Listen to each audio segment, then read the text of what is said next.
Es una de las caras políticas más jóvenes en México, representante de una generación de mujeres que militan en Morena y que han redefinido la política de izquierda, y me atrevo a decirlo, de la política nacional. Inició como activista en el 2014, incursionó en la política, año en el que comenzó a ir acumulando triunfos. Diputada, senadora, secretaria general del partido político que hoy gobierna nuestro país y que ha venido a revolucionar la historia. Además de recién nombrada titular de la Secretaría de las Mujeres durante la próxima administración, solo con Adela Citlali Hernández. Qué gusto, mi querida Citlali. Igualmente, querida Adela. Porque solo habíamos hecho entrevistas, videoconferencias por Zoom, finalmente. Y Twitter con mis tweets pasados. Sí, claro, claro. De hace algunos años. De ya hace muchos hace años, más de 15 años. Sí, habemos perras aquí. Pero somos dos. Pero somos varias. Me da mucho gusto, Citlali, finalmente tenerte aquí, que conozcas este espacio. Gracias. Y pues que nos platiques, porque sí ha sido una carrera muy rápida la tuya, ¿no? Sí. La verdad. Pues mira, yo creo que, además sin buscarla, aunque no parezca, ¿no? O sea, hay políticos que todo el tiempo están pensando en un cargo y luego no se les da. Yo no quería ser diputada local, no quería ser senadora, no estaba en mis planes ser secretaria general. Y pues, como Morena es muy nuevo, o sea, tenemos 10 años de vida como partido, éramos muy poquitos cuando lo fundamos, y pues yo soy muy entregada a mis causas y a lo que creo, y pues a los 24 me tocó ser candidata, y pues de ahí la misma chamba, las responsabilidades pues me fueron llevando, y bueno, hoy tengo este honor que ahora me toca. Si me apuras, no querías, o entiendo, ni dedicarte a la política. Tú estudiaste comunicación. Yo estudié comunicación, yo quería ser periodista, siempre militante de izquierda, pero yo me veía siendo periodista y pero bueno. Aguerrida, cuestionando. Sí, cuestionando. O sea, seguramente habríamos sido colegas en el espacio. Pues. Pero bueno, pues la vida me fue llevando y asumí responsabilidades y pues fui avanzando, ¿no? Entonces, y ahora con esta nueva responsabilidad. Sí, que es muy interesante porque yo he sido legisladora y pues dirigente de partido, nunca he estado en la administración pública. Me llama la atención, ya quería dar ese brinco. Y bueno, imagínate, con la primera mujer presidenta de este país, desde la Secretaría de Mujeres. Bueno, la primera mujer presidenta de este país, pero además, por primera vez, una secretaría de la mujer, claro, ¿no? A nivel federal. Sí, que es como un acto de voluntad institucional, de voluntad política, de que el Instituto de las Mujeres que existe, que tiene pocos dientes, que a lo mejor no es tan operativo, se convierta en una Secretaría de Estado a la par de otras secretarías, y pues lo que eso significa en la expectativa y en los retos, ¿no? Entonces, la verdad, estoy contenta, creo que va a ser una gran tarea, y bueno, pues la asumo con muchísimo compromiso. Que además tú has estado muy comprometida con la causa, ¿no? Con esta causa, la causa de las mujeres, con otras causas también, que pues de manera automática abandera y enarbola la izquierda, ¿no? Sí, pues mira, yo creo que a diferencia de las nuevas generaciones que a lo mejor su primera causa de lucha es la feminista,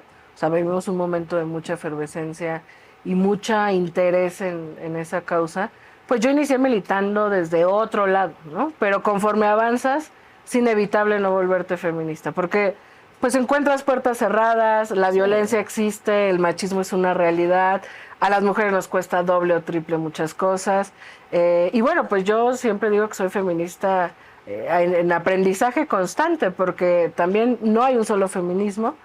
Hay muchas discusiones abiertas todavía en el feminismo. Que está bien. Que está muy bien. Y además nos permite encontrar respuestas a muchas preguntas abiertas, ¿no?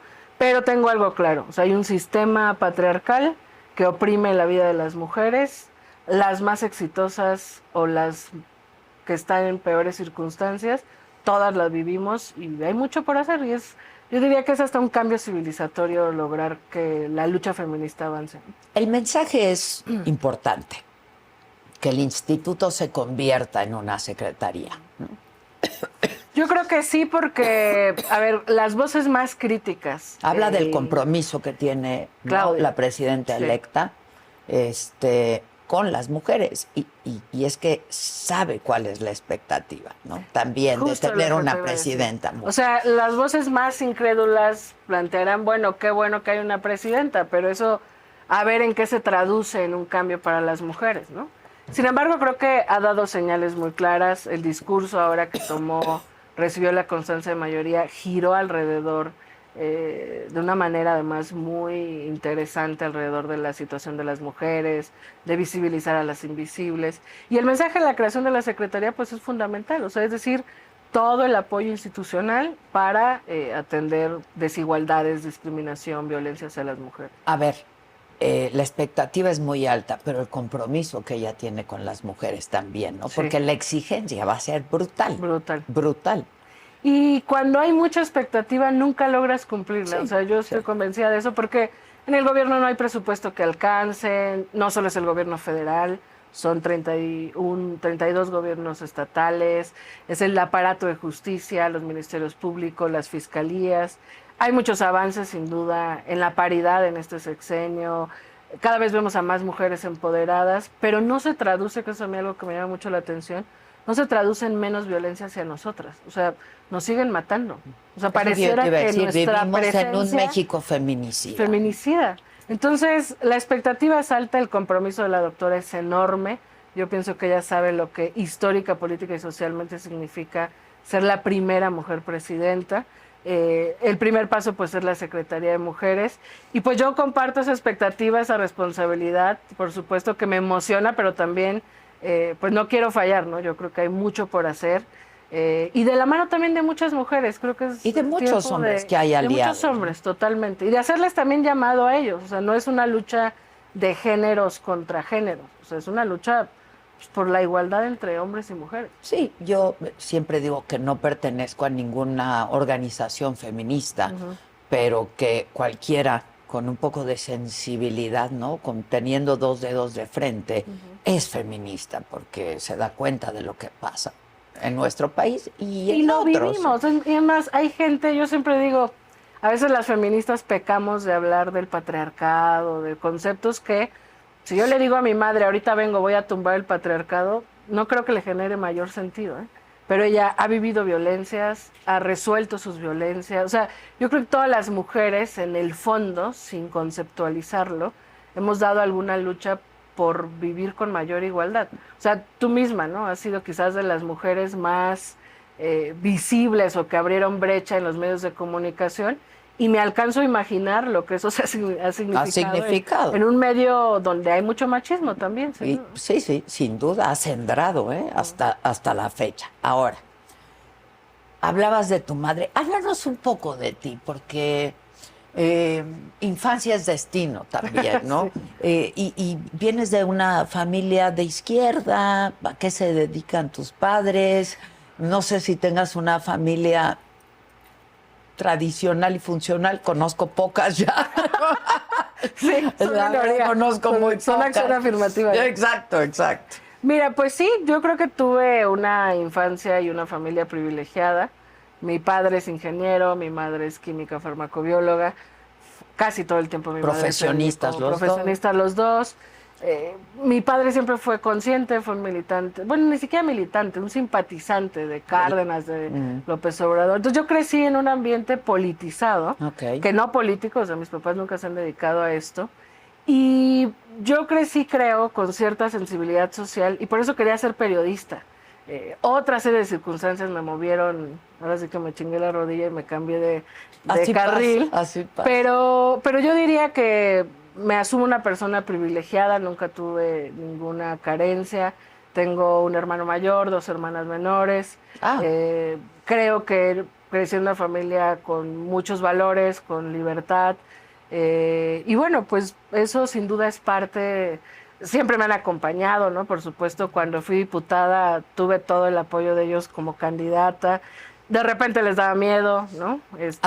Hasta la fecha. Yo creo que ahora ya asimilan un poco que me dedico a esto y que mi vida es lunes a domingo 24/7, que si a veces no puedo verlos, no puedo estar al pendiente de todo, pues entienden que no es una falta de interés, sino de tiempo. Entonces, bueno, yo creo que sin duda mis vínculos familiares son parte importante de lo que he logrado, porque al final, digo, lo que... Es una gran red de apoyo, la Sí, verdad, la totalmente, familia, ¿no? Totalmente. Solo tú te dedicas a esto. Solo yo, mi papá ahora es un poco más militante, ¿no? O sea, como que participa un poco más en Morena. Tus hermanos. Mi hermano igual, tengo mi hermana mediana, es arquitecta, está en su vida. Y la otra estudió sociología y está más como en la academia, está en su maestría. Por supuesto, todos simpatizantes de la Cuarta Transformación. Sí, todos. O sea, con debates. ¿Lograste hacer conversión? No, pues yo creo que más bien mi papá fue el origen de eso, porque él era simpatizante. Ok. ¿Y hay debates en la mesa familiar? Sí, debates. Yo alguna vez tuve un debate muy fuerte con mi papá. Tú sabes que en el partido Mario tiene un estilo, yo tengo otro. Sí. Logramos ponernos de acuerdo en mucho y los resultados están a la vista. Pero pues hay cosas en las que pudiera yo no estar del todo de acuerdo y tampoco pudiera yo tener toda la incidencia. Entonces alguna vez me criticó como si fuera un militante de base y no un padre que entendiera las dificultades. Entonces esa vez sí fue un amplio debate, pero sí, debatimos, por supuesto. Y creo que es importante también porque no es lo mismo estar en la ejecución de las cosas que observarlas, ¿no? Y a veces el diálogo nos permite explicarlas o escuchar también lo que los otros están pensando y opinando. A propósito de esto, del diálogo nos permite no solamente escuchar, e incluso hasta cambiar de opinión si es necesario. Tú te reconoces y como senadora, etcétera, como una mujer de diálogo, ¿no? Y en Morena no siempre se da mucho esto, ¿no? No me veas así. Va a empezar, ¿no? No, está bueno. Es la verdad. Sí. Hay morenistas recalcitrantes, ¿no? Que si no estás de acuerdo con ellos, pues entonces la que está equivocada necesariamente eres tú. En fin, y tú has tratado de abrir diálogo. Mira, yo creo que es una combinación. Si no, sí. Mira, la gente que me conoce, que no simpatiza con mis ideas, sabe que somos dialogantes y que no soy la imagen que a veces se ha construido de mí, ¿no? Sin embargo, también tengo claro que hay un sector que cree que soy la más chaira, radical, intransigente, que Andrés Manuel López Obrador me escribe todos los días qué decir en Twitter, etcétera. Pero yo creo que es una combinación de muchas cosas. Uno, el agravio con el que venimos. Es decir, nos ha costado, es un poco lo que te decía Lo de alguna las vez. mujeres también. Sí, pero lo que te decía alguna vez cuando hablamos de este tuit que puse cuando estaba yo en el 132. O sea, venimos de una lucha. Recuérdale a la audiencia lo que dijiste. Digo, por si se les olvidó. Que había un meme en el 132, una vez que hubo, creo que era... El tercer grado. Entrevistaron a Andrés Manuel y se le fueron con todo, entonces hicieron un meme de que todos estaban bien perros con él. La perra. Y entonces yo puse algo así como la perra de Adela, ¿no? En ese contexto. Sí. Por supuesto no me enorgullezco, pero te digo, hay agravios. O sea, venimos de la lucha, de la resistencia, de la oposición. Y hay que reconocerlo. Muchos medios nos veían como... O sea, replicaban estas narrativas de los que no trabajan, los huevones, los resentidos, ¿no? Entonces, la relación entre nuestro movimiento y los grandes medios, los grandes comunicadores, los políticos tradicionales, ha sido de tensión. Fue complicado. Ahora cambiamos, nosotros estamos en el gobierno, en el poder, somos mayoría. Hay un embate todavía, de repente difusión de mentiras, falta de entendimiento, nosotros a lo mejor generalizamos de repente nuestras narrativas. Y luego creo que la falta de diálogo nos permite matizar las cosas, ¿no? Entonces, cuando no hay diálogo, la discusión abierta es mucho más confrontativa. Yo creo en el diálogo porque parto de que sí hay intereses creados en este país que no quieren que las cosas cambien. Sí hay grandes oligarcas e intereses que, por supuesto, quieren volver al poder a hacer negocios, políticos que habían hecho pues de su vida un modelo de negocios, el quehacer político. Pero también creo que hay gente que sencillamente opina distinto, tiene dudas. Y es genuino, y es legítimo. Y no tiene ningún interés malo, digamos, ¿no? Y me parece perverso, digamos. Perverso. Entonces me parece que nosotros tenemos que hablar con todos y construir mayorías y explicar un poco más nuestro proyecto. Yo estoy convencida de eso y ahora que me toca estar en la Secretaría de Mujeres, estoy convencida de que tenemos que hablar con todas las mujeres y encontrar un punto común. Imagínate lograr hacer una gran alianza entre políticas, militantes, activistas, estudiantes, comunicadoras, que nos permita construir una agenda común. Cualquiera que sea la No ideología. importa si son de izquierda, si se asumen de derecha, si son apartidistas, hay puntos comunes. Y ahí me parece que hay un campo de Y oportunidad. estás en esa frecuencia. Sí, estoy en esa frecuencia. ¿Cómo te ha ido con la oposición a ti? Digo, has dedicado buena parte de tu carrera ahora a la dirigencia de Morena, esa es la verdad, ¿no? Sí. Y pues desde ahí lo que te tocaba pues era la defensa del partido, ¿no? Pero ¿cómo te ha ido? ¿Cómo te va con la oposición de pronto? Mira, yo decía que es esta combinación. Por ejemplo, yo soy una fiel defensora y creyente de la Cuarta Transformación. Conozco la trayectoria de López Obrador y admiro muchísimo su liderazgo político. Sin embargo, soy una mujer crítica. O sea, y soy parte de una nueva generación. Por supuesto tengo señalamientos, creo que hay errores, creo que hay contradicciones. Sin embargo, esta tensión que existe en la narrativa y también como en esta posmodernidad donde a veces se profundiza poco en lo que se dice, pues te obliga a colocarte en una posición. O sea, si yo pusiera un tuit criticando algo de la 4T, se magnificaría, sería nota, habría golpeteo. Entonces me parece que también toca asumir una responsabilidad, sobre todo cuando tienes un encargo como la dirigencia del partido. Y yo me asumo profunda defensora del proyecto y dedico a mis espacios donde toca hacer las críticas. Yo te decía, la oposición con la que he construido o con la que no nos vemos en Twitter, sino en persona, en el Senado, nos respetamos, porque creo que reconocen que soy una persona de convicciones, con ideales muy firmes, pero de diálogo y de acuerdo y de punto común. Quienes no me conocen, pues creen que soy una persona violenta, intransigente, te digo, una chaira radical. Pero creo que estamos en esa construcción donde también la oposición ojalá vaya entendiendo a construir una nueva relación con quien hoy está en el poder. Y nosotros también una nueva relación con quienes no piensan como nosotros, ¿no? Entonces, yo pienso, digo, está mal que yo lo diga, pero creo que habrá que preguntarle a quienes me conocen y debatimos desde distintos puntos de vista, que hay diálogo y que hay respeto. Un poco desde el poder y mucho desde Palacio Nacional se ha dicho, pues, palabras más, palabras menos, Citlali, o estás conmigo o estás contra mí. Y pareciera que lo que eso ha logrado es la polarización que se ha vivido en el país a últimas fechas. Yo pienso que, yo difiero en quienes dicen que hay polarización. O sea, ¿tú crees que no hay polarización? Yo pienso que hay politización. O sea, desde mi punto de vista, la conversación pública estaba en manos de los grandes medios, los comunicadores, los analistas y los políticos tradicionales. Y hoy hay un nuevo elemento en la comunicación, y es la gente. La gente que a lo mejor apenas está adentrándose a cómo es un proceso legislativo, a cómo se asignan las plurinominales, guste o no, a cómo funcionan ciertas decisiones del poder. Y a mí me parece que el papel del presidente, él se asumió así, no solo fue implementar un proyecto que fue muy claro desde campaña que quería hacer, sino politizar. Porque ¿quién va a ser nuestra fuerza? Salinas Pliego, que no paga impuestos, empresarios que querían seguir haciendo negocios, políticos que no están de acuerdo en nuestro empresarios plan. Que siguen haciendo negocios, ¿eh? Sí. Y que se han hecho aún más ricos, ¿no? Que lo mira, acaba de decir el presidente. Ese es el éxito de nuestro proyecto. Sacamos a 5 millones de personas de la pobreza y los más ricos siguen siendo ricos. Les ha ido bien. O sea, es la prueba clara de que no tenemos nada contra los empresarios. Solo no queremos que el modelo de negocios de algunos sea no pagar impuestos porque soy amigo de los políticos. Pero bueno, hay gente que nunca va a estar con nosotros, que le molesta que haya programas sociales para los más pobres, etcétera. Entonces, ¿quién es nuestra ancla? ¿Tú crees que hay a quien le moleste eso? Sí, yo creo que sí. Yo creo que hay sectores clasistas que sí creen que es un desperdicio. O sea, esto que hemos escuchado hacia los mal llamados ninis, ¿no?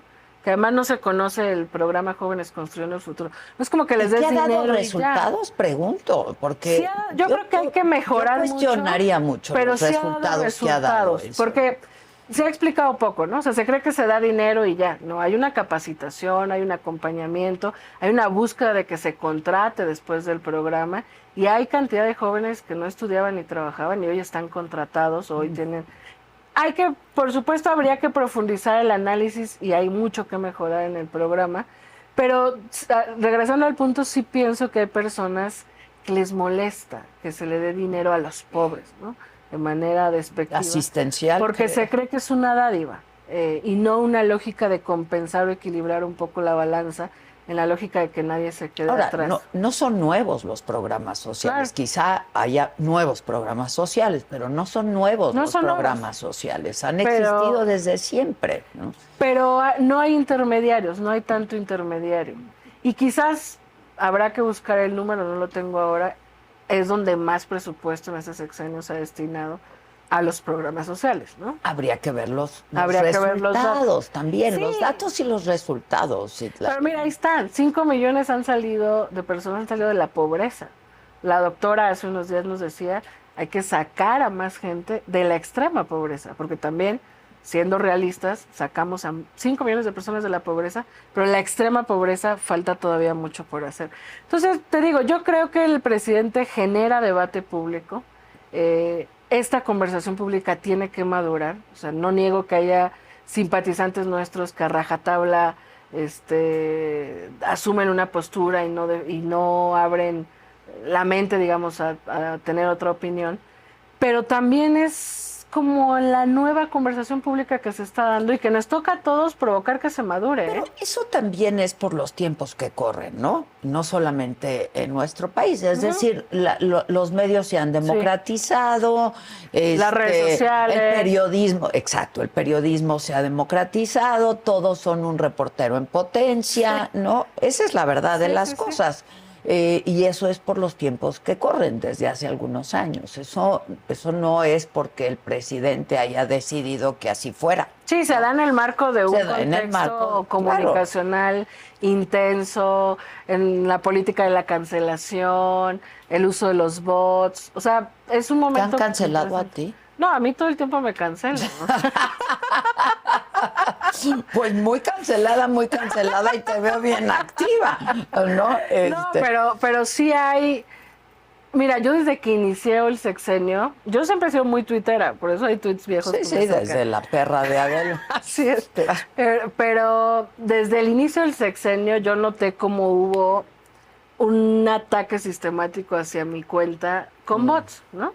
Y yo platicaba con senadores más grandes de edad que se asustaban y decían, me están atacando. Y yo les decía, a ver, cuando salgas a la calle y te ataquen de la misma forma, preocúpate. Pero hay un uso de bots también para construir narrativas y es como medio fascistoide, o sea, es como una manera de psicológicamente inhibirte, ¿no? O sea, yo algunas veces me caché a mí misma diciendo... terrorismo mediático, digo. Yo algunas veces me caché a mí misma diciendo, no voy a poner eso porque se van a burlar de esto, ¿no? Hasta que yo dije, a ver, o sea... Entonces, creo que son los nuevos tiempos, pero también hay un uso sistemático, no niego que pudiera haber de ambas partes, de esta manipulación de la conversación y las narrativas. Por eso el diálogo se vuelve doblemente importante. Mira, yo, y necesario. Activista, quizás habría dicho hace mucho tiempo, ¿para qué voy con Adela? ¿No? En mi maduración como militante, como persona, como política, estoy convencida de que seguramente mientras ven esta entrevista algunos de tus seguidores te dirán que por qué me invitaste, que pero habrá otros peor. Que digan, chinga. Y habrá que otros que digan, pues no está tan perdida como yo decía. Entonces creo que el diálogo nos permite sanar la conversación pública. No es rápido, no es inmediato, pero si todas y todos quienes entendemos que esta politización puede convertirse en una polarización peligrosa, abonamos a que se distense y la conversación siga abierta, puede ser interesante. ¿Ves eso en el ánimo de la presidenta electa? Yo veo que la doctora tiene un estilo más cercano a eso. Y que el presidente, haciendo uso de su bono social, que no le podemos negar, pues de repente ha generalizado. Un bono enorme. ¿No? O ha hablado cosas que quizás en el manual de la política tú dirías, híjole, eso va a ser, no sé, cuando habló de la clase media, y que además se ha tergiversado también muchas de las cosas que dice el presidente, a veces porque generaliza, ¿no? No, es que mira, esta defensa ultranza, ¿no? Ya dijiste algo, es que lo dijo mal. Y lo peor es que a lo mejor lo piensa. Y no solamente lo dijo, ¿no?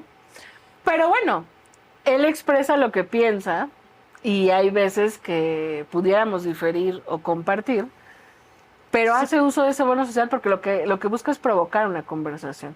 Creo que Claudia tiene otro estilo. Me parece que ella entiende la necesidad de contrastar los dos proyectos que, digamos, están en disputa. Pero tiene otro estilo, tiene otra formación, tiene otro carácter, ¿no? La salida del presidente va a oxigenar la conversación pública, por supuesto a muchos nos va a doler y lo vamos a extrañar. Creo que ¿Sí? hasta sus haters lo van a extrañar. Pues imagínate, lleva 30 años marcando la agenda pública. Todo es culpa de López Obrador. Si llueve es culpa de López Obrador, ¿no? O sea, No. Él dice que es de Calderón y los neoliberales. Y... No. A ver, ya hablando en serio, hay que asumir responsabilidades. Sí, claro, ¿no? sí. Pero también no puedes explicar, mira, por ejemplo, el tema de Calderón. Podríamos hablar de la seguridad hoy en este país sin mencionar que hubo un presidente, que su secretario de Seguridad Pública pactó con el narco. Y lo que eso significa, entregar un aparato de Estado, debilitar el territorio, la destrucción del tejido social. O sea, yo me acuerdo en el contexto de Calderón, que no hay persona que me enoje más en la política nacional. Mi generación sufrió mucho, o sea, porque todos tuvimos algún conocido o amigo o familiar que vivió la violencia en los mal llamados daños colaterales, ¿no? Claro, no puedes dejar de mencionar eso, pero eso no significa que no des resultados. Creo que lo difícil de transformar un país es que no tienes ni todo el recurso ni todo el tiempo para lograrlo. A mí me parece que pacificar el país es el gran reto que nos ha costado trabajo. Construimos la Guardia Nacional, hay una política de paz, mesas de seguridad todos los días.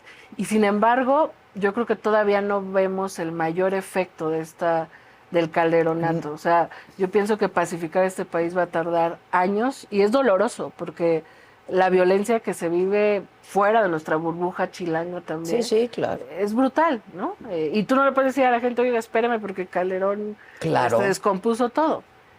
Y tampoco puedes negar que hay un esfuerzo institucional muy fuerte de transformar las cosas. Pero frente a eso no hay respuesta que valga porque pues la vida es lo más importante de las personas. Y se les va la vida, se les ha ido. Se les ha ido a mucha gente. Se les ha ido la vida, ¿no? Ahora, ¿cómo es tu relación o cómo ha sido tu relación con el presidente? Tú me dices, hay cosas que yo, siendo dirigente de Morena, pues no puedo poner en Twitter, ni me interesan, ni etcétera, ¿no? Pero ¿te atreves a decir cosas en el círculo cercano? ¿Te atreves? Sí, mira, sí soy pejezombie. Es que, mira, antes de yo ser diputada, yo sigo a Andrés Manuel desde los 14 años, desde el desafuero. Y antes de ser diputada, yo tenía una relación amor-odio, porque más yo me sentía más radical. ¿No? Pero cuando fui diputada y conforme he avanzado en la entraña política, admiro mucho más a López Obrador. Porque no es fácil, o sea, el sistema político está hecho para corromperte, para quedarte en la comodidad, en el dinero, en el lugar fácil de la clase política, y decidir transformar, que implica siempre ubicar que te vas a enfrentar a quienes no quieren que las cosas se transformen, sí es una decisión de vida complicada. O sea, dedicar tu vida a esto implica sacrificar hasta tu vida personal, quizás sin sacrificarla, es una decisión de vida. Y yo pienso que... Hay renuncias en el camino. Hay renuncias, sin duda. Y yo pienso que López Obrador ha hecho todo lo que está en sus manos. Por supuesto, es un ser humano, no es perfecto. Pero hay una serie de cosas que yo le admiro. Por supuesto, puedo criticar, te digo esto, a lo mejor que de repente se generalice y no hay necesidad de que la clase media se sienta ofendida si no se atizó que era un mensaje hacia el aspiracionismo, etcétera. Pero bueno, yo a los 14 años, te digo, lo empecé a seguir. Cuando fui diputada, bueno, fui parte de la primera dirigencia de mi alcaldía en Iztacalco, que era la dirigencia municipal, digamos, y pues éramos muy poquitos. Yo ahí lo conocía, digamos, sin que él me conociera, por supuesto. Y cuando fui diputada, él era dirigente del partido. Y pues prácticamente que fue un mentor para mi generación, Pues sí, sin sí. buscarlo, ¿no? O sea, nos daba tareas, su conducción era muy clara. Eh, Tengo experiencias que podría contar de errores que seguramente yo cometí y que, digamos, me permitieron entender muchas cosas de cómo él conducía. Pero, digamos, no tengo una relación profunda con él. Mi generación no le tocó más que aprender y estar cerca en ciertas coyunturas, no como Claudia o... Aprender digamos, de todo su esto. quehacer, De digamos, su y de quehacer. su O sea, por desempeño. ejemplo, a mí me parece que es un dirigente político que entiende que nuestro movimiento es un movimiento vivo que tiene que estar todo el tiempo movilizado, ¿no? Por ejemplo, te acordarás que en 2013 juntamos firmas para que se fuera a consulta la reforma Sí, claro. energética. Sí. Entonces yo era militante, tocaba casa por casa, reunía firmas, y alguna vez alguien me cuestionó y me dijo, oye, pero o sea, es inconstitucional, no pueden ustedes poner a consulta el tema energético, ¿no? Quién sabe qué maroma hice. Regresé a mi casa, vi el artículo de la Constitución y dije, es real, ¿y por qué Andrés Manuel nos está poniendo a hacer esto? Claro, no es que él no supiera, necesitaba mantener movilizado con una causa al movimiento, aunque sabía que nos iban a echar para atrás esa consulta, ¿no? Entonces, te digo, por supuesto, como joven, como militante, pues tengo cosas en las que pudiera diferir, pero bueno, yo fui dirigente de partido y el real, contrario a lo que muchos piensan, sí tomó una distancia del partido. Y yo diría que quizás he tenido más posibilidad de construir de cerca con Claudia, por ejemplo. Cuéntanos un poco de tu relación Cuando con yo la fui doctora, con la como le doctora. dices, y le dicen todo, doctor, con la doctora. Cuando fui diputada local en la Ciudad de México, al final de la legislatura éramos 21 diputados. Coordinaba César Cravioto, te acordarás, el más cercano a Martí Batres, y estaba Néstor Núñez, más cercano a Monreal. Los aspirantes a la jefatura eran Monreal, Martí, Claudia no se decidía si participaba. Y yo soy una persona dialogante, o sea, no creo ni en el sectarismo ni en la facción. Entonces yo me llevaba muy bien con Cravioto y había cosas que aprobaba con él. Se empezó a dividir, por supuesto, la bancada, eran 10 y 10, yo era una.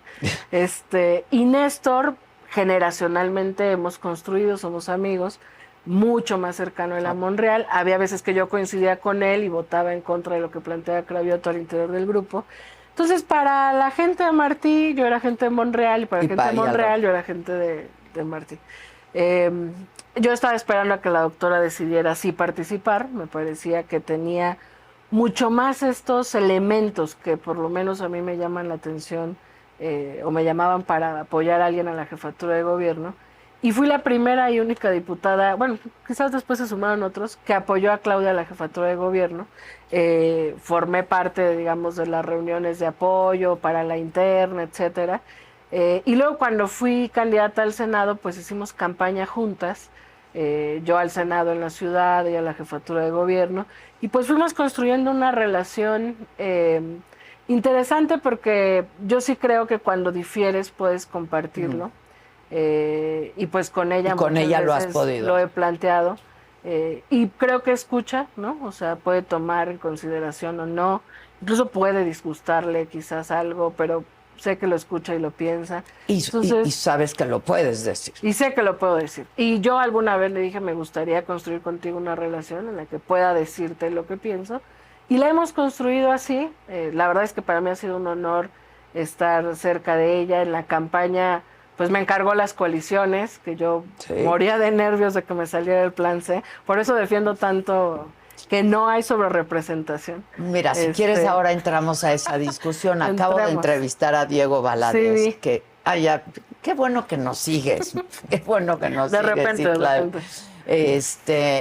Y me parece que si alguien le entiende a ese tema es Diego Valadez, ¿no? Sí. Y tiene razón, o atiendes uno de los puntos o atiendes los dos o no atiendes ninguno, ¿no?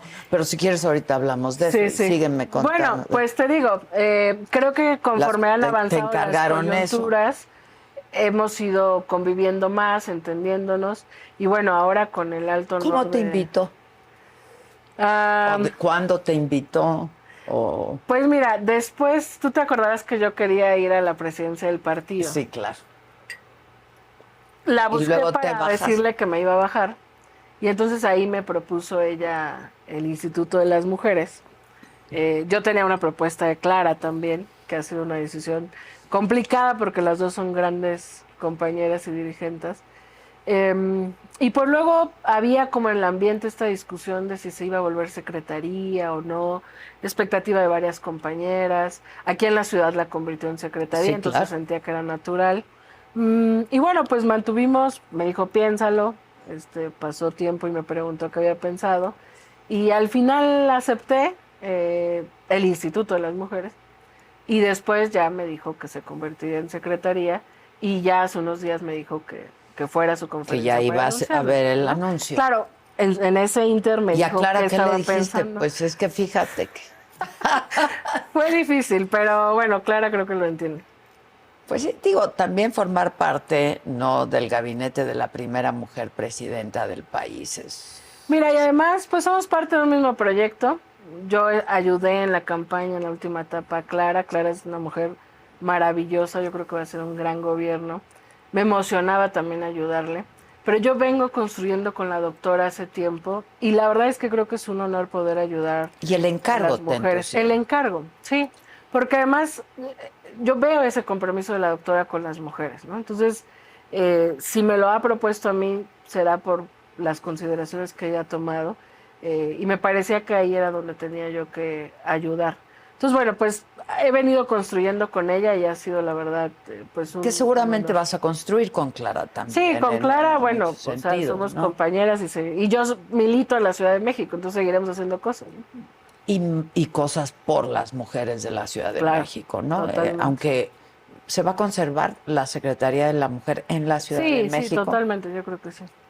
No sabes con quién. No, creo que ya se anunció con Dafne Cuevas, una activista, sí. Ya. Sí. Ahora, ¿este activismo tuyo te surge de la conciencia o de cómo? No sé si tengas fresco el momento de cuando tenías 14, 15 años, Citlali, y comienzas con este activismo. Es un poco cuando me nació la conciencia. Me acuerdo un poco cuando Rigoberta Menchú, ¿no?, escribió su libro, Así me nació la conciencia. ¿Cómo fue? Te digo que crecí en un hogar politizado. O sea, mi papá veía las noticias, se hablaba de política. Siempre había una jornada en la casa, ¿no? Sí, hijo. Y por eso te digo. Híjole. Es el kit Chairo. Sí, claro. Entonces, crecí así, y por eso te digo que yo siento que se desarrolló muy natural. Muy natural. O sea, quizás mi momento consciente es definir desde muy chiquita que yo quería hacer algo por ayudar a los demás. Mi conciencia, que fue avanzando, concluyó que la mejor manera de ayudar era desde el periodismo, ¿no? Como un poco desde liberar conciencias. Terminé, pero no me he titulado, estoy en eso. No pasa nada, luego te titulas. Yo me titulé algunos años después porque empecé a trabajar. Pero sí es algo que me pesa, ¿sabes? Porque como yo estaba en proceso de titulación, bueno, en la elaboración de mi tesis, y fue cuando salió lo de la diputación. Te digo, el dirigente era López Obrador, nunca hubo descanso. Y pues todo lo que ha pasado, ¿no? Pero bueno, sí es algo que me bueno, lo ya que mayor duda. Tesis que todos estos años de experiencia. Que estoy escribiendo algo justo para titularme hacia finales de este año.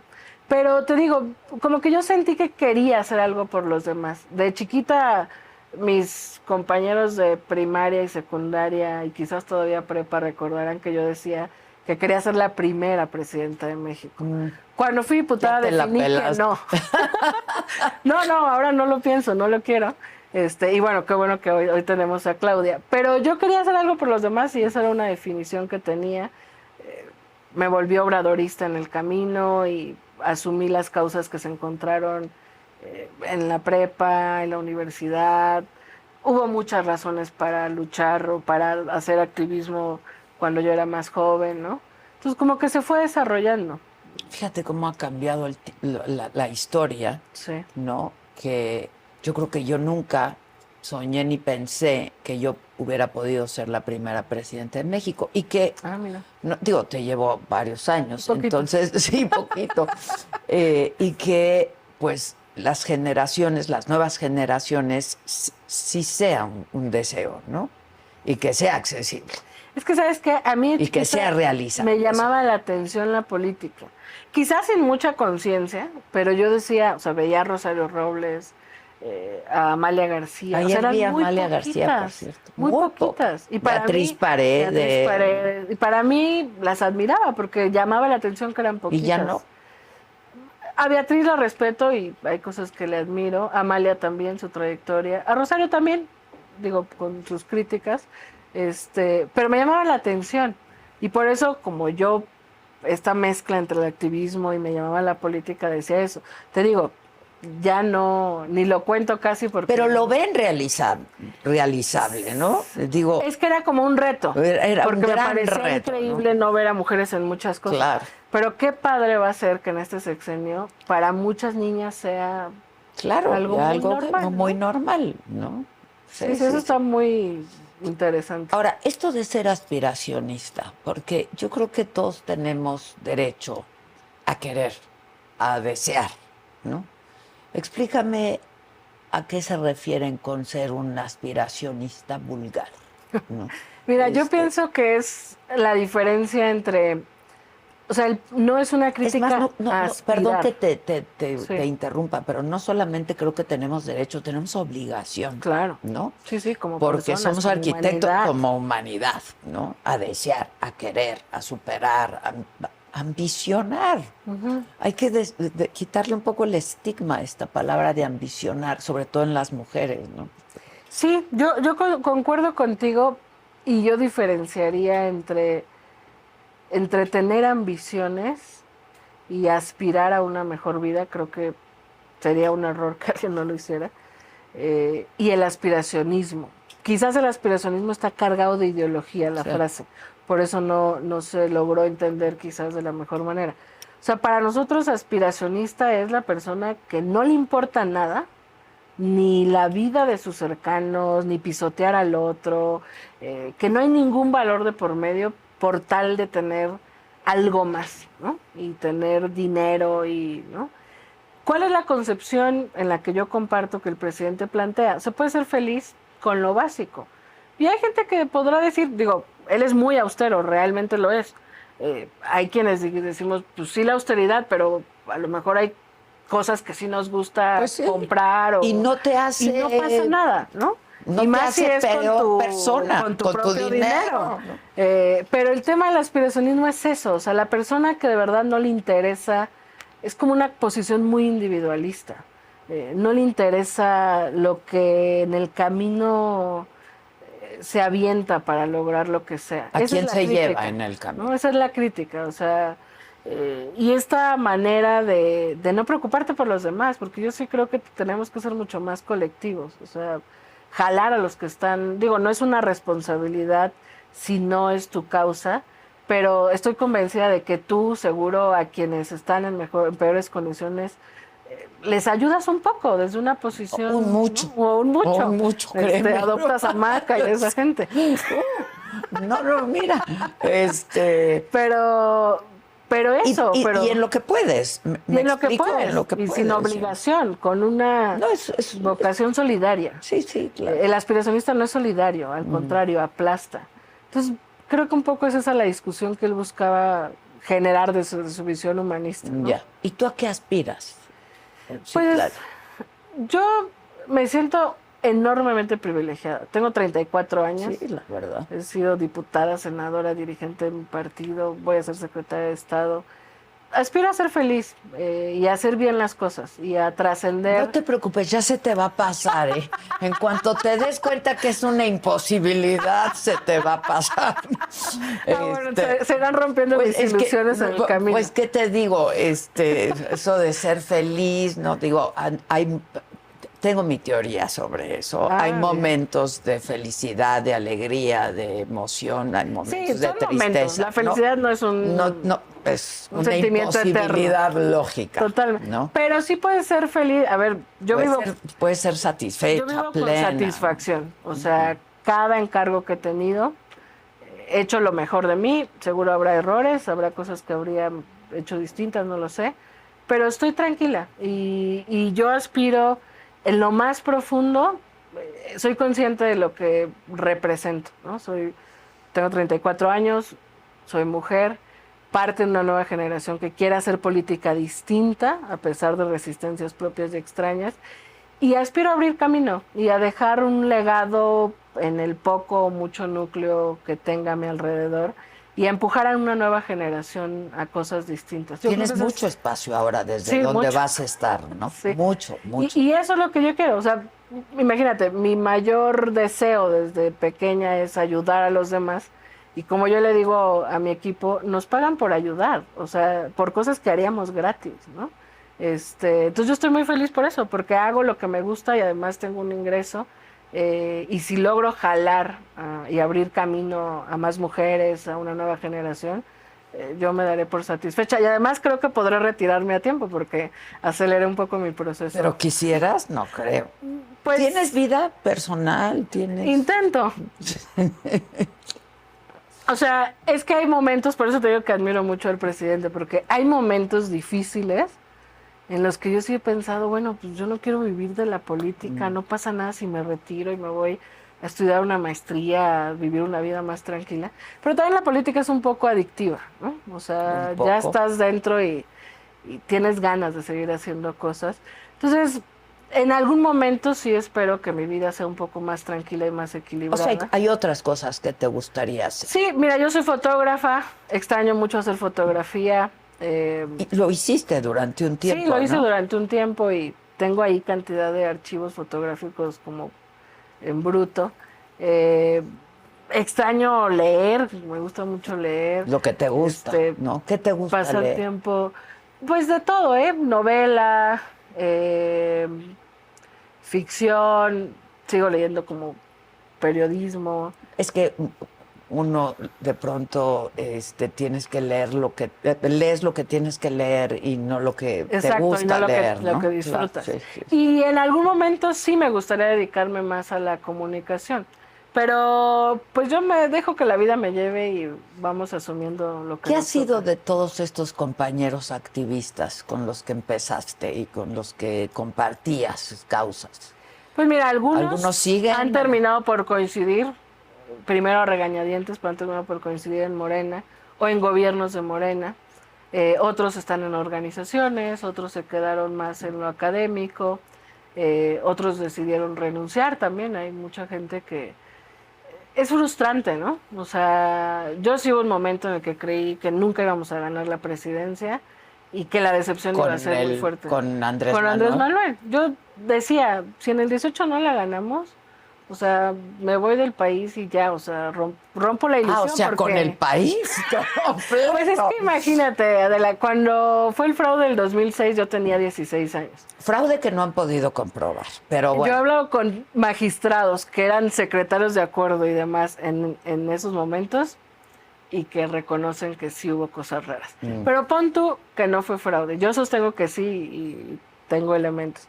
Pero fue una diferencia de .50. Pero no es un dogma, ¿eh? Y no se atendió una demanda de recontar voto por voto. Por lo menos duda habrá. Pero yo tenía 16 años, yo no voté, lo sentí como si me lo robaran. Estuve en las manifestaciones, veía la rabia de la gente. En 2012 yo formaba parte del 132. Marchamos un día antes con sus pancartas. No, con estas cosas como antorchas, ¿no? Y entonces yo decía, claro, no van a imponer a Peña Nieto, ilusa, ¿no? Llega Peña Nieto, hay una gran compra de votos Y una cantidad de tragedias. Ganó Peña Nieto. Con una gran compra de votos. Entonces de repente yo en mi juventud decía, y luego después del 2012 Andrés Manuel pronuncia un discurso así de que las transformaciones pueden durar tiempo, y yo decía, ¿qué? ¿Esperar tanto? Y de repente llega un momento en el que es frustrante. O sea, si hay fraude, si hay compra de votos, entonces el método es la democracia o no lo es, entonces van a poder cambiar las cosas o no. En mi militancia yo me encontraba gente ya grande que me decía, no, con el PRI nunca van a poder. O sea, ¿cómo creen que este país va a cambiar? ¿No? Es muy interesante y satisfactorio hoy ver, triste desde un punto de vista histórico, pues que el PRI está en franca decadencia, que Morena ha logrado mayorías. Claro, la responsabilidad es mayor, porque nos toca no repetir lo que hemos criticado, ¿no? Pero bueno, para algunos jóvenes en el camino era frustrante. Yo me recuerdo la mitad de mi vida marchando, y cuando pasó lo de Ayotzinapa, que ya era yo un poco más madura, creo yo veía mucha gente de sí, ahora se va a armar y vamos a tumbar el gobierno. Y decían, no, hombre, va a pasar la indignación, van a pasar tal marchas y el país va a pasar a la normalidad. Que por eso yo decidí militar cada vez más en Morena, porque ¿para qué tanta indignación? ¿Para qué tanta marcha? ¿Para qué tanto activismo? Si al final no tomábamos el poder para cambiar las cosas, ¿no? Claro, tomar el poder y cambiar todavía es mucho más difícil de lo que a lo mejor pensábamos. Pero en ese camino hay jóvenes que decidieron no vivir con esa frustración. Sí, claro. ¿Y cuánto han cambiado las cosas? A ver, en un ejercicio de honestidad, ¿cuántas de estas prácticas que tanto criticaron no han llevado a cabo ustedes hoy que están en el poder? Yo pienso que tenemos... La neta, ¿eh? Sí, errores y contradicciones. O sea, es inevitable porque vivimos una cultura política arraigada con décadas. Pero llegaron para transformarlo. Llegamos para transformar, y yo estoy convencida de que hay un cimiento. Por ejemplo, reducir los sueldos de los funcionarios y políticos. Antes un senador se embolsaba $500,000 al mes. Hoy el sueldo de un senador es de 107,000 pesos y más nada. La aspiración de algunos... Más sus bonos y más... No hay bonos ni nada. O sea, digamos, hay prerrogativas de los grupos parlamentarios, pero el sueldo son 107,000 y quizás algunas cosas que tienes que facturar y justificar, sobre todo de gestión, etcétera, ¿no? Pero yo sí creo que ahora es más difícil que... yo he hablado en corto con panistas y dicen, ya no sale. O sea, ya no es redituable ser diputado o tal, porque ya solo es el sueldo, ¿no? O sea, antes había moches. O sea, antes, dime si el PRIAN no votaría con nosotros reformas, si hubiera dinero de por medio, o prebendas o cargos. Claro que lo harían. Entonces, hoy sí, quizás los nuevos ¿El Verde por qué vota por ustedes? ¿Por convicción? No. Digo, porque entonces... Yo creo que quizás... La mujer inteligente que creo que eres. Convencidos en algunas cosas, y es su modo de vida del partido, ¿no? O sea, yo se los he dicho y no cometo ninguna indiscreción ni traición. Se los he dicho, o sea, ustedes deberían de tener en sus estatutos aliados del poder en turno. Cuando no estemos en el poder seguramente estarán con otros. Es su existencia, es una posición muy pragmática quizás, pero bueno, nos acompañan. Pero no hay dinero de por medio. Ellos mismos, el Verde que ha convivido con el PRI, reconoce una serie de cosas que eran distintas. Pero te digo, quizás hoy un político, o buscamos que los políticos aspiren a hacer política para servir, ya no para hacer lana, ¿no? Eso es una cosa que está cimentada y que ojalá sigamos profundizando. Claudia plantea la no reelección, eso va a oxigenar mucho también a la clase política. Yo creo que el presidente puede tener muchas críticas y errores y cosas que a lo mejor no han salido de la mejor manera, pero es un hombre honesto, o sea, de eso yo creo que ni sus detractores lo pueden... Yo coincido. Él es un hombre. Él es un hombre honesto. Austero. Sí. Bueno. Yo creo que va a haber un efecto en la política social que se ha estado planteando, que ha ido cambiando vidas y que tocará seguir discutiendo cómo mejorar los programas, cómo darle como otro piso. Los proyectos de infraestructura cuestionados por muchos tendrán un impacto en los próximos años, ¿no? Turístico, el Tren Maya, en el comercio, el transísmico, el desarrollo aeroportuario, las carreteras, etcétera. O sea, yo creo que los ejes que él planteó se están cimentando. ¿Se ha acabado la corrupción? Estoy convencida de que no, pero ha iniciado un combate. Y la garantía de que Claudia continúe es que es otra mujer súper honesta y que yo creo que va a ser mucho más rígida, mucho más ruda con eso, sus ¿no? Porque colaboradores. el monstruo administrativo es tan enorme que a lo mejor el presidente ya no roba, los secretarios de Estado, pero seguro abajo hay... Y no es suficiente. No es suficiente. No es suficiente. Y con solo eso hemos recuperado millones de pesos al erario, ¿no? El debate público, o sea, yo estoy convencida, por ejemplo, de que la gente que sigue a Morena es muy crítica, ¿no? O sea, si Morena se empieza a echar a perder, hay un sector que no en redes, a veces, pero de verdad, sí hay un sector muy crítico, que si Morena se echa a perder, o sea, nos va a abandonar. ¿Tú te atreves a mirar a la Cámara y decir que en la elección del 2 de junio no hubo compra de votos? Sí me atrevo a decir que sistemáticamente no hubo. No niego que pudiera haber liderazgos o pudiera haber candidatos que hayan replicado las prácticas que hemos cuestionado. Pero estoy convencida, y lo puedo decir mirando a los ojos a la gente y a la Cámara, que no hay ganamos gracias a construir una mayoría derivado de otros métodos ajenos a la compra de votos, al uso de programas sociales, porque si no sería escandaloso, Adela. No se usaron programas sociales. A ver, lo dijo Marcelo Ebrard. Bueno, a propósito de la que ahora va a ser su jefa, ¿no? Sí. Pero bueno, Marcelo tendrá que hacerse responsable de lo que diga. Sí. Pero nosotros elevamos a delito grave el uso de programas sociales. Y somos los primeros que le decimos a la gente, cuando alguien se los condicione, demanden, ¿no? Pero no hay un uso sistemático. O sea, yo no veo, es más, no desconozco si haya habido denuncias o casos en esta elección. No descarto, porque tampoco soy ingenua y conozco cómo las cosas están en cambio, no han cambiado por completo. Seguro hubo liderazgos, candidatos que acarrean, que compran votos, que usan las prácticas tradicionales, pero no es una política de Morena. O sea, no es una acción sistemática, o sea, Mario, yo, la doctora, quienes formamos parte de la construcción de campaña, no nos reunimos para decir, a ver, ¿cuántos votos vas a comprar y cuánto vamos a sacar de acá? No, que antes sí lo hacían.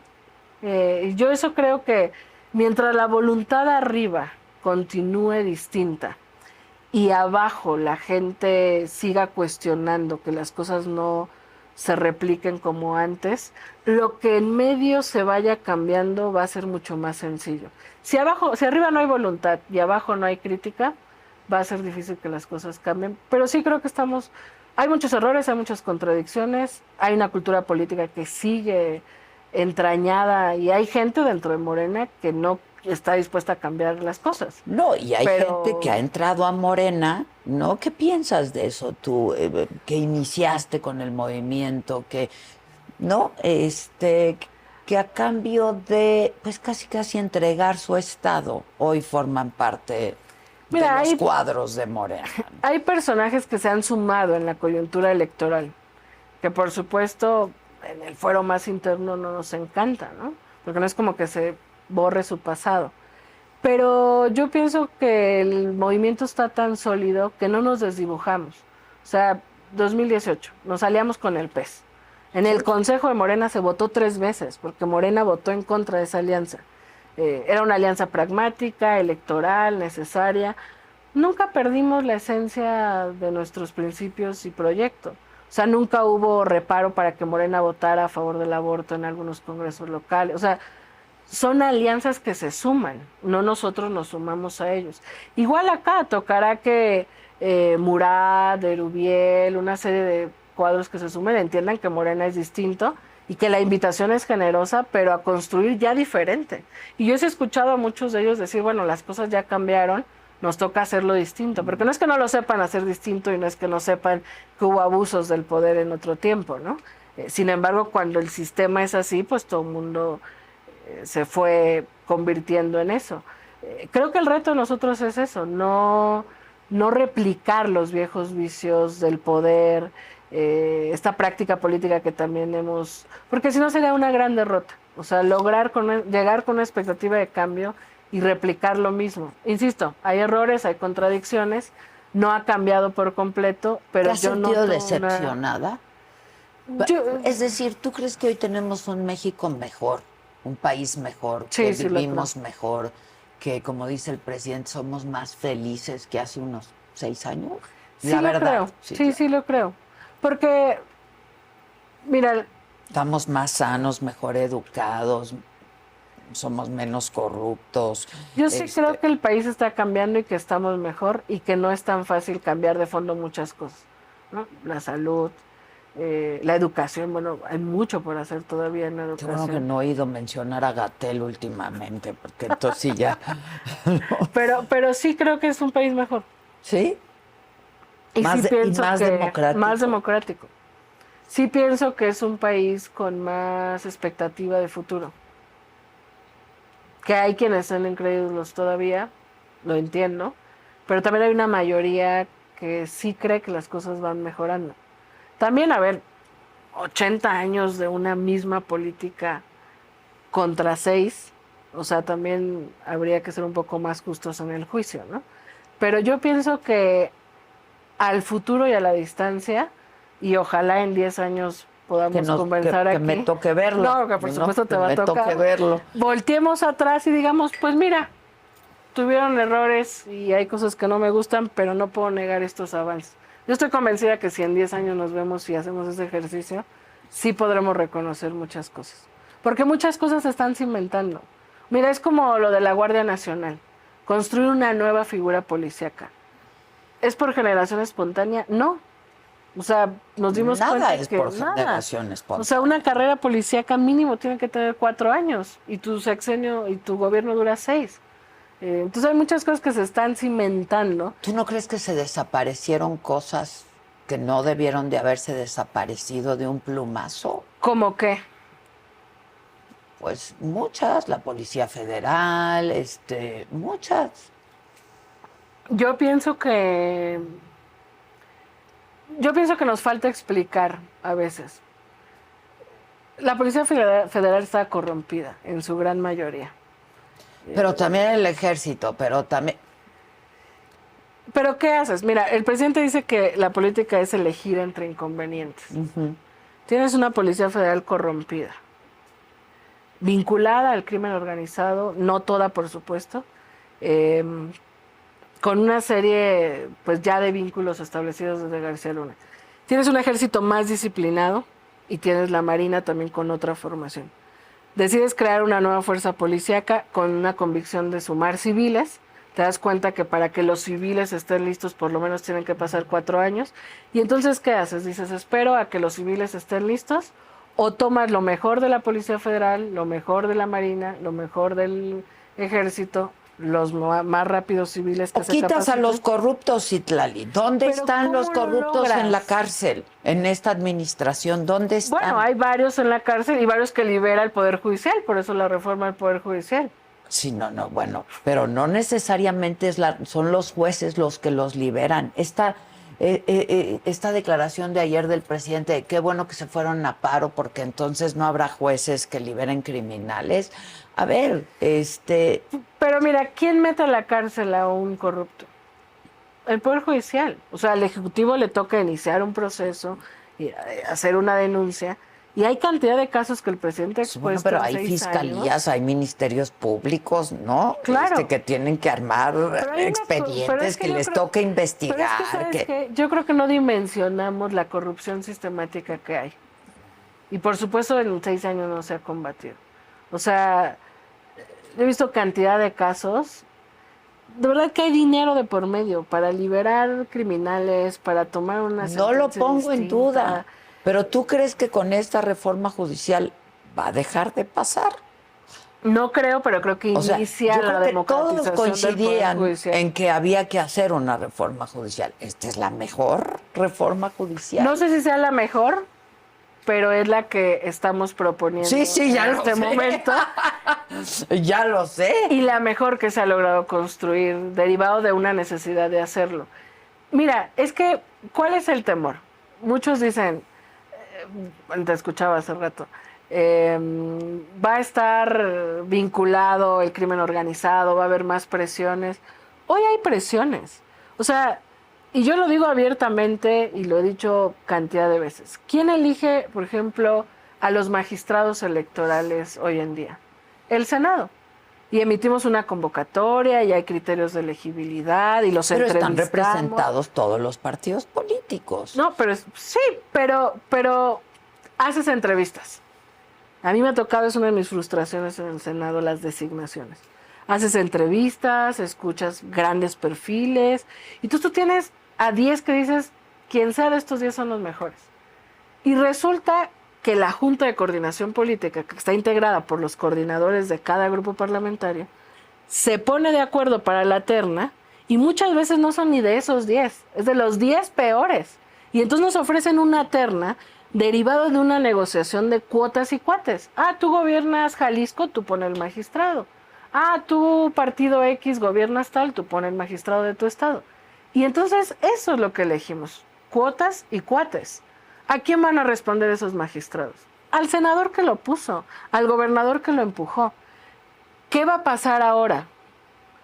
El Poder Ejecutivo va a plantear unos nombres, el Poder Legislativo otros, el Judicial otros, con los mismos criterios de elegibilidad, y de ese universo de 30, la gente podrá, claro, es un nivel de ciudadanización, la participación puede que no vaya a estar tan alta. Yo no veo cómo vayan a implementar eso, de verdad, y lo que va a costar de dinero también. Sí, pero creo que es sano. Hay cosas que valen lo que cuestan, ¿no? Sí. Sí, el resultado va a ser que tengamos jueces, magistrados y ministros, como tú lo planteas, ¿no? Es que imagínate tener a los... Pues, no sé si impolutos porque somos seres humanos. Pues sí, bueno, pero... Y las presiones solo sabes cuándo las aguantas hasta que estás ahí. Pero imagínate que tengamos a los 30 mejores abogados y que elijamos de los 30 mejores. Pues casi no necesitas ni ser abogado para ser juez ya a partir de la reforma judicial. Se ha burlado de muchas cosas que dicen, pero la ley no quita ningún requisito de elegibilidad, ninguno. O sea, tienen que ser abogados, tiene que haber cierta experiencia. Todo lo que se pide hoy de requisito va a continuar. Pues no el mismo tiempo de experiencia, no una carrera, no judicial, no. A ver. Sí, una carrera jurídica y judicial. O sea, yo creo que se ha tergiversado y hay que esperar a que venga ya como viene la última propuesta y discutirla. Pero yo la verdad sí prefiero, Adela, que elijas tú un magistrado a que lo elija un gobernador corrupto. Ay, si luego no sabes ni a qué diputado vas a elegir, claro, Citlali. Pero eso es lo que queremos. O sea, a lo mejor en sociedades europeas la ciudadanía es mucho más participante.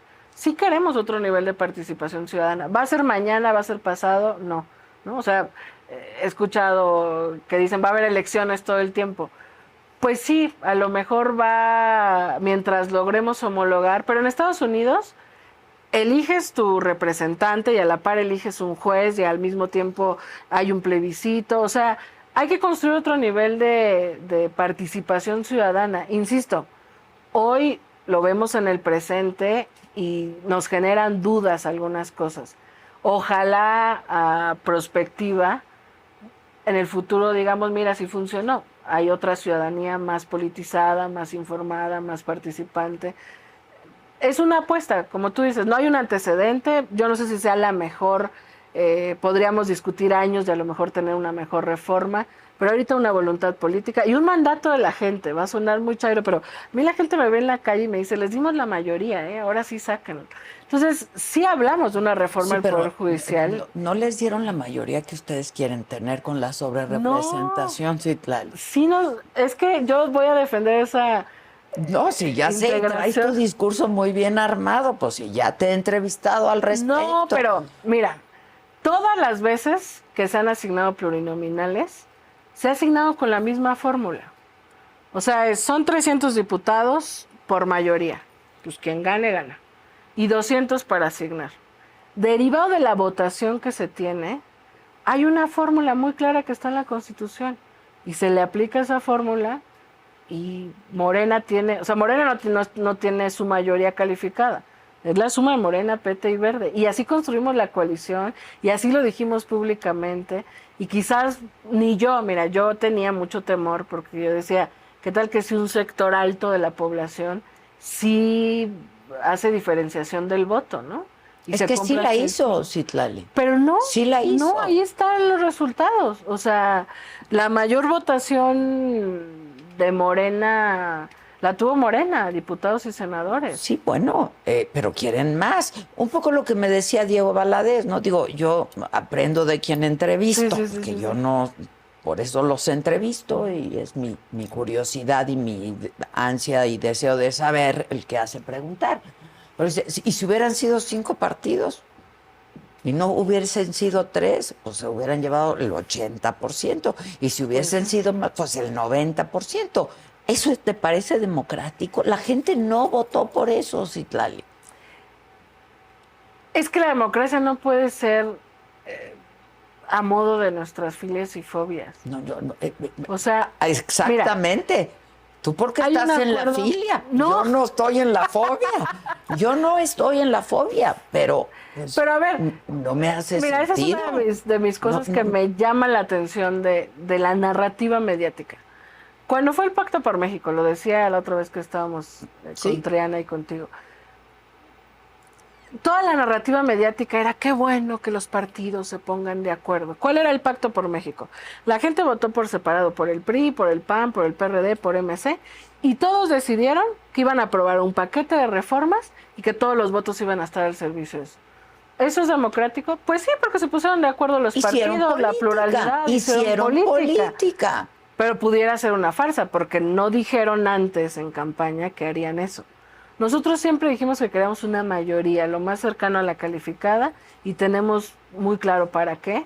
Ustedes dijeron voten todo Morena. No, porque fíjate, yo combatía esa narrativa, porque yo hice la coalición. La doctora decía, y todo yo le decía a ella, Morena. No llames a voto todo Morena, porque el plan C es votar por Morena, por el PT y por el Verde. Y la doctora hizo su propia campaña con el PT, su propia campaña con el Verde. A ver, al Verde y al PT les fue mejor que nunca.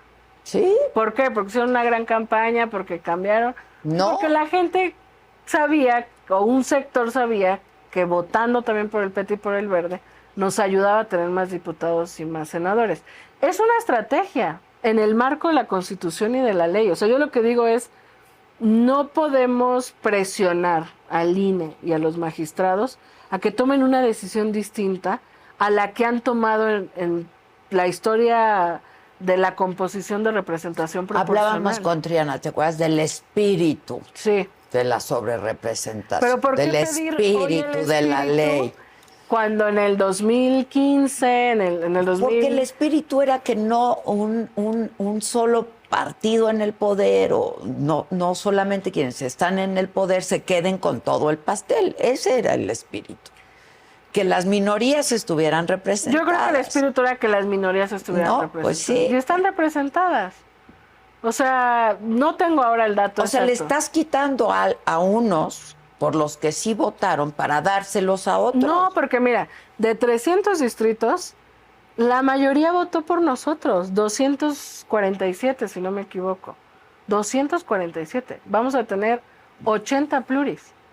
Por el PAN creo que votaron 32 distritos y van a tener 34 pluris. O sea, dime si no es proporcional. Y es la fórmula que nosotros no inventamos, ¿eh? Y además el INE, fíjate que esto es... O sea, por eso te digo que entiendo el espíritu de la discusión, la pluralidad, no darle todo el poder a un grupo político. Lo entiendo totalmente y pues habrá que discutir si hay una reforma. Tendría que pensar, pero nosotros jugamos en estas reglas y con mucha claridad hicimos una estrategia con esas reglas para ganar lo más cercano a la mayoría. Y el INE, en diciembre del 2023, aprobó un acuerdo de cómo se iba a asignar. En diciembre de 2023 no había candidatos, no había coaliciones presentadas y no había resultados electorales. Todos los partidos aceptamos. bajo esos lineamientos construimos nuestras estrategias electorales, nuestras coaliciones. Pudo habernos ido mal la gente votar solo por Claudia y votar mayoritariamente por el PRIAN. No fue así, una mayoría votó.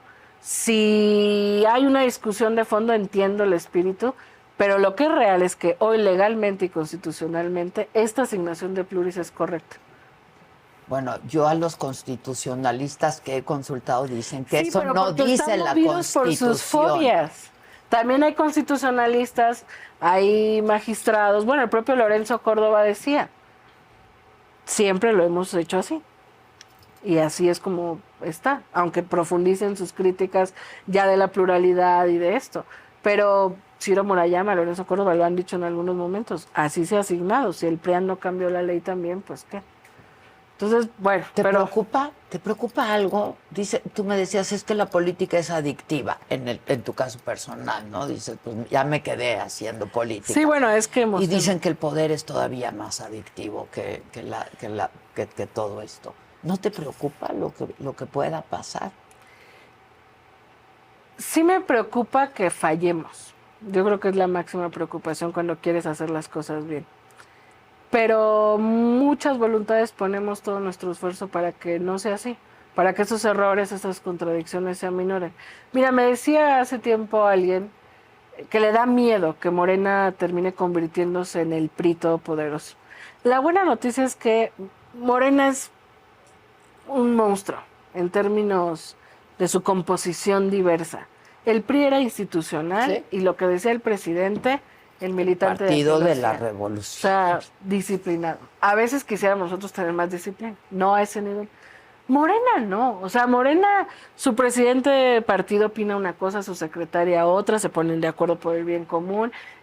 Hay militantes que son hipercríticos, otros que a rajatabla son disciplinados, realmente son los pocos. Tenemos 23 gobernadores, una presidenta, senadores X, ¿no? O sea, ¿cuántos escándalos hemos tenido en este sexenio de que un senador o un diputado presentó una ley que ahí salimos a desmentir de, oigan, no es una intención de Morena? En el PRI no pasaba eso. O sea, nadie salía a presentar una ley a título personal si no lo consultaba con su grupo, sí, con el propio presidente.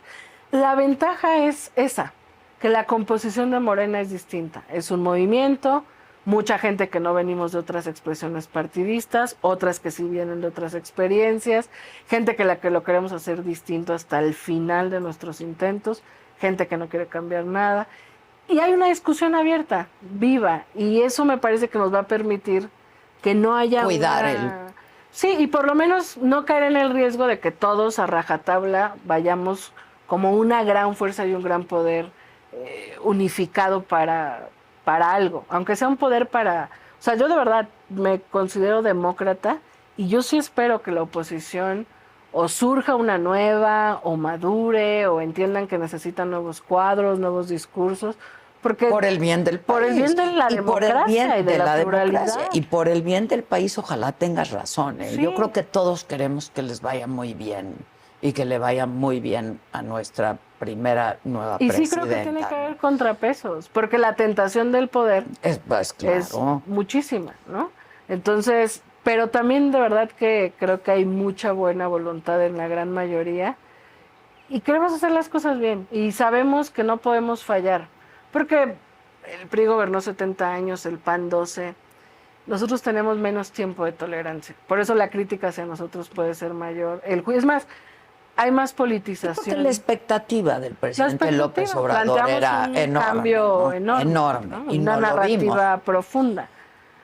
Algunos no lo ven tanto, otros los vemos más, otros quisieran más. Pues a lo mejor porque conoces más los cimientos a los que te refieres, pero en nuestro día a día y nuestra vida cotidiana, sí, quisieras algo más. Pues no lo vemos. Y si la expectativa fue enorme y el bono social y democrático que tuvo el presidente y que hoy tiene Claudia. Pero ¿sabes qué?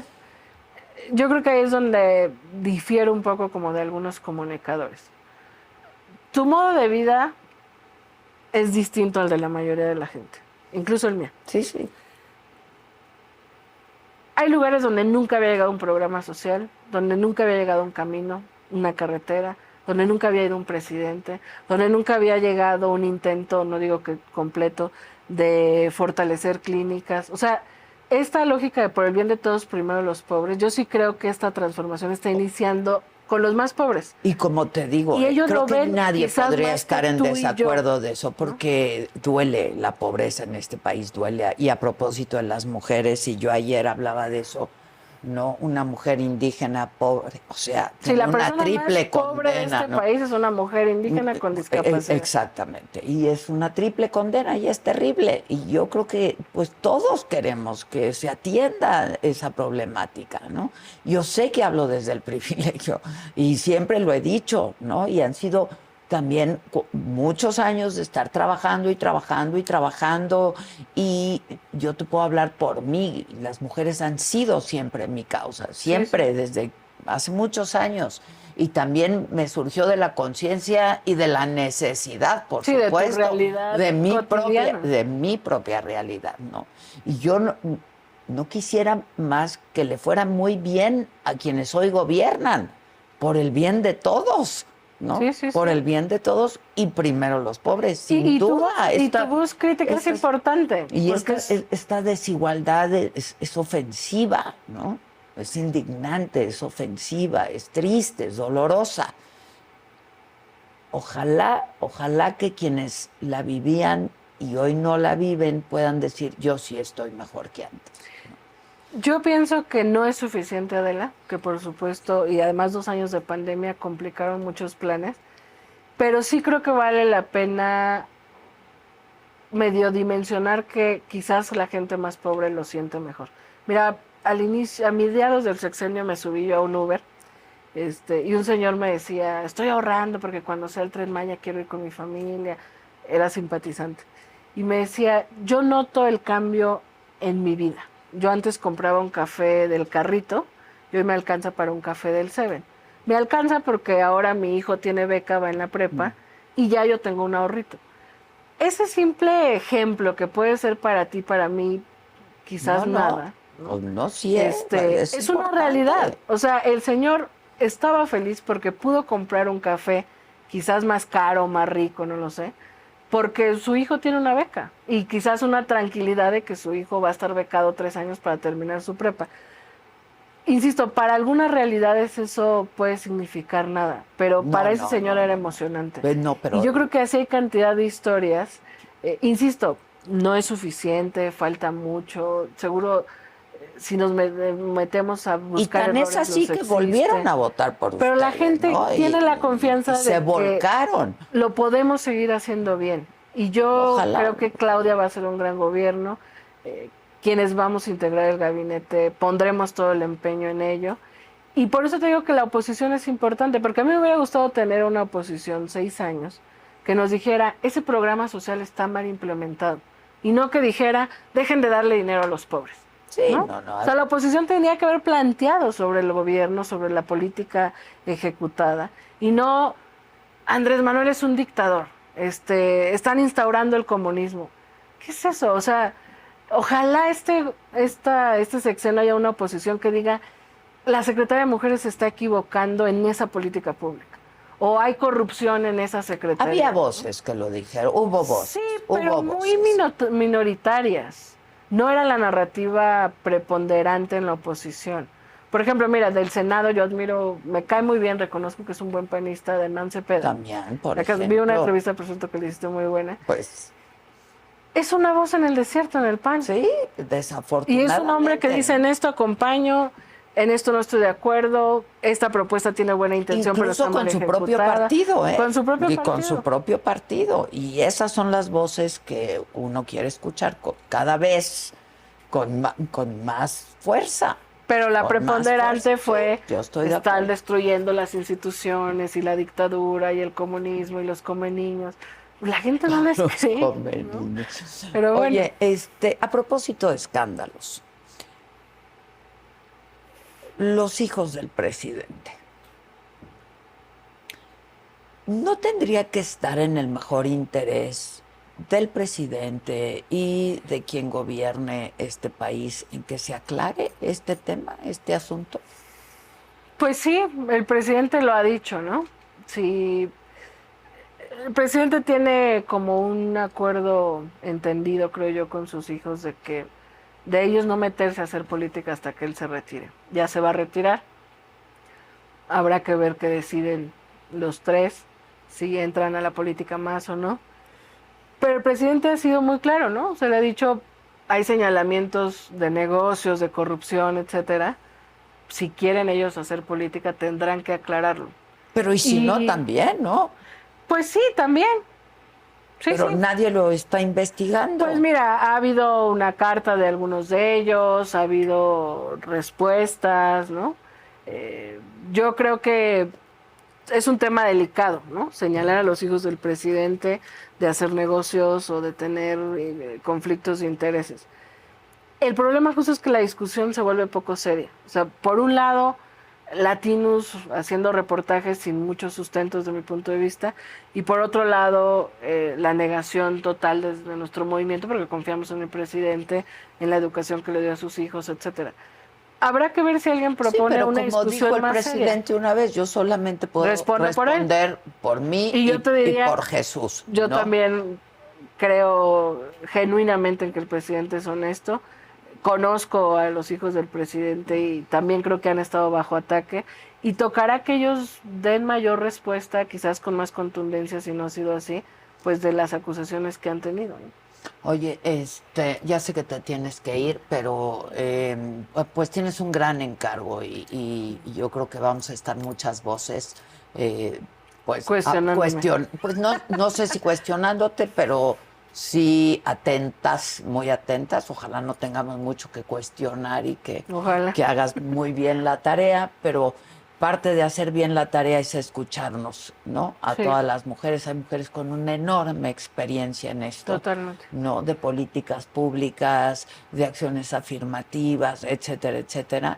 Y tienes una tarea muy importante porque no podemos seguir siendo este grupo vulnerado, ¿no? Y viviendo en un México violento con las mujeres en todos sentidos, ¿no? Y ahí sí tenemos que buscar que trasciendan las diferencias a un lado, ¿no? Ahí en todo. O sea, en todo, pero yo creo que en esto hay más consenso. O sea, yo creo que nadie que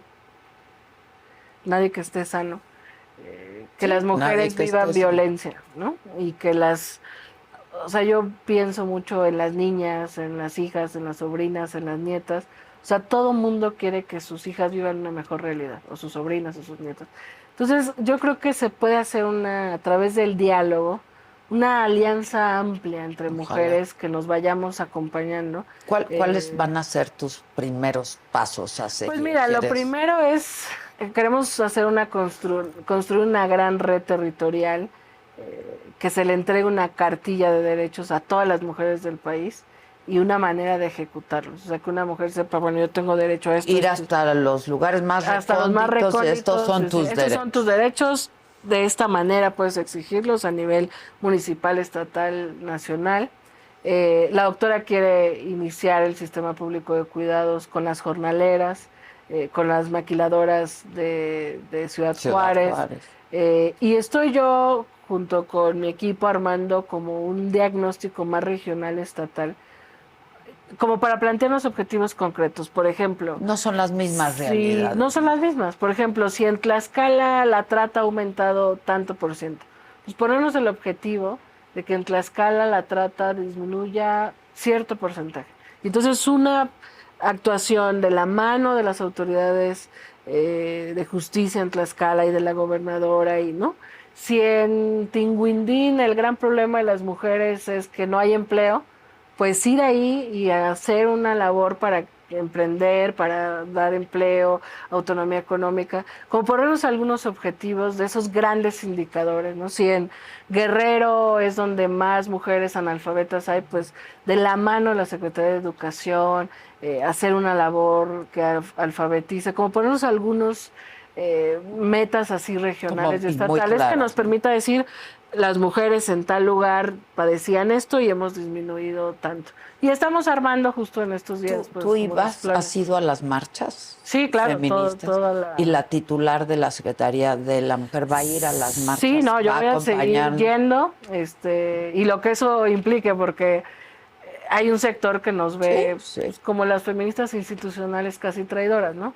Pero yo estoy convencida del diálogo y también vengo del activismo. Conozco a muchas que tienen diferencias profundas con la 4T, pero que existe el diálogo. Entonces, yo sí creo que en este sexenio nos faltó de ambos lados un punto común, ¿no? Y quizás algunas tuvimos miedo a acercarnos más, pero ojalá en este sexenio podamos mantener un diálogo con todo el amplio sector feminista, no feminista, grupos de mujeres, te digo, comunicadoras, empresarias, activistas, militantes.